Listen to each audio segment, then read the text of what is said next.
Hello and welcome back to Jackknives Reviews. I'm of course your host, Jack Knives. Today I'll be reviewing the new horror comedy, The Monkey.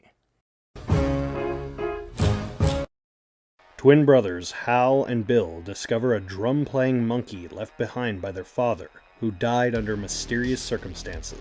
As time goes on, this monkey is a conduit for chaos, causing mayhem, death, and pain centered around the boys in unexpected ways. A lot of people were somewhat polarized with this movie, mostly because of Oz Perkins' previous works, Longlegs, being more of a psychological horror film with some supernatural elements. This movie is more comedy than it is horror.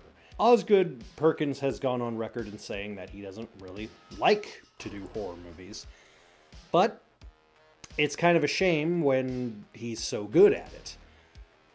There are things in this movie that I think are deeper than most people may realize. For instance, the fact that, well, the characters of the two brothers, both played by Theo James, are similar to Osgood himself in the fact that he had tragedy constantly befalling him, with his father, Anthony Perkins, dying of AIDS and basically hiding the fact that he was a gay man, and his mother unfortunately dying on the September 11th attacks, seeming like the world's kind of against him. And that's kind of where this movie is meant to take place. The horror is obviously there, but it's more comedic in tone. It's something almost akin to a Grindhouse movie or a Robert Rodriguez movie. And that may be polarizing for a lot of people. But you also have to remember, Osgood Perkins also has a history in comedy, and so does Stephen King. So I believe if you go in more thinking that this is similar to Maximum Overdrive King and less It King, then you may or may not enjoy it.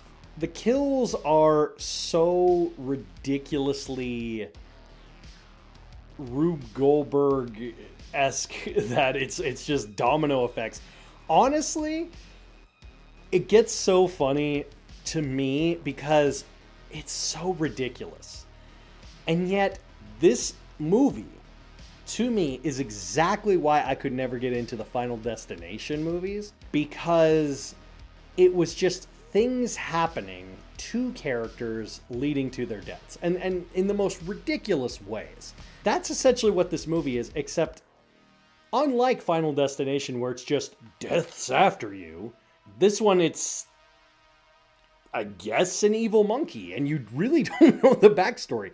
The first 5 minutes will tell you what kind of movie this is, whether it's for you or not. It's ridiculous, it's hilarious, it's funny, but there are some weird parts to it too.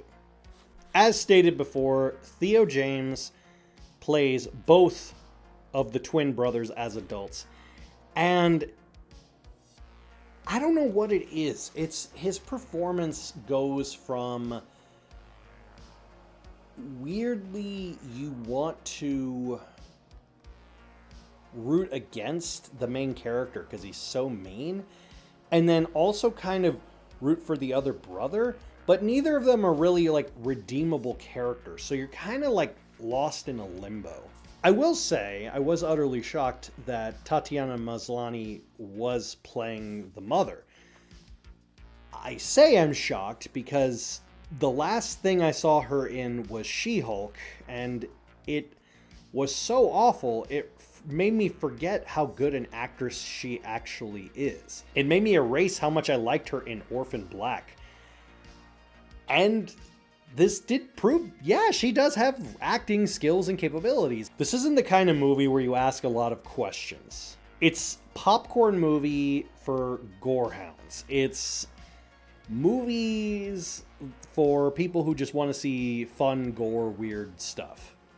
You're not going to see a movie like this for the plot. You're going to see this movie for the kills. And the kills go from hilariously interesting to absurdly pratfally weird.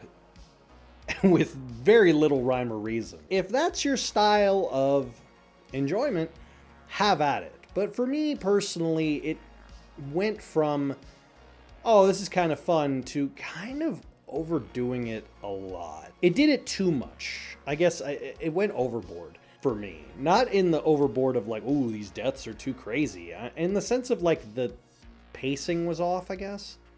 It was an odd movie. It wasn't a good movie. It wasn't a great movie or bad movie. It was just okay, I guess. And I think that's kind of the worst part about it. It's just kind of okay. And I kind of did expect a little more, and especially from Oz Perkins. And even those that have only seen Longlegs, I do recommend seeing The Black Coat's Daughter, because he did make that as well. This one just missed the mark completely, and it's not really for everyone. I give The Monkey 2 out of 5. Have you seen The Monkey? Let me know in the comments down below. As always, I'll see you next time.